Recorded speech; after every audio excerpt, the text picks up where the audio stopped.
Assalamualaikum warahmatullahi wabarakatuh. Nama saya Muhammad Fajar Ramadan dari kelas 12 MIPA 3 absen 20.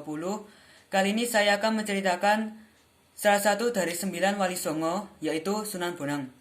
Sunan Bonang dilahirkan pada tahun 1465 Masehi di Surabaya dengan nama Raden Maulana Magdum Ibrahim. Beliau adalah putra dari Sunan Ampel dan Nyai Ageng Manila atau Dewi Chandrawati. Nama Bonang berasal dari sebuah desa di Kabupaten Rembang. Selain itu, nama Bonang juga berasal dari salah satu temuannya berupa gamelan dengan tonjolan di bagian tengahnya atau yang kerap disebut dengan bonang. Sunan Bonang belajar pengetahuan dan ilmu agama dari ayahnya sendiri, yaitu Sunan Ampel, bersama dengan santri-santri Sunan Ampel yang lainnya seperti Sunan Giri, Raden Patah, dan Raden Kusen. Selain dari Sunan Ampel, Sunan Bonang juga menuntut ilmu kepada Syekh Maulana Ishaq, yaitu sewaktu bersama-sama dengan Raden Paku Sunan Giri ke Malaka dalam perjalanan haji ke Tanah Suci. Sunan Bonang dikenal sebagai seorang penyebar Islam yang menguasai ilmu fikih, usluddin, tasawuf, seni, sastra, arsitektur, dan ilmu silat. Masyarakat mengenal Sunan Bonang sebagai seseorang yang sangat pandai mencari sumber air di tempat-tempat yang sulit air. Sunan Bonang pernah mengubah aliran sungai Brantas sehingga menjadikan daerah yang enggan menerima dakwahnya di sepanjang aliran sungai menjadi kekurangan air, bahkan sebagian ada yang mengalami banjir. Hal ini membuat beberapa tokoh yang menentang dakwah Sunan Bonang tak kuasa menghadapi kesaktian Sunan Bonang. Sunan Bonang menyebarkan Islam melalui media seni dan budaya. Raden Magdum Ibrahim sering memainkan gamelan berjenis bonang.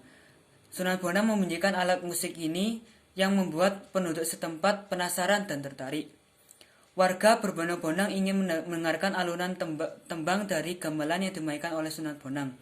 Ia mengubah sejumlah tembang tengahan Majapahit seperti Kidung Bonang dan sebagainya. Hingga akhirnya banyak orang yang bersedia memeluk ajaran Islam tanpa adanya paksaan. Sunan Bonang banyak mengubah sastra berbentuk suluk atau tembang tamsil, antara lain suluk wijil.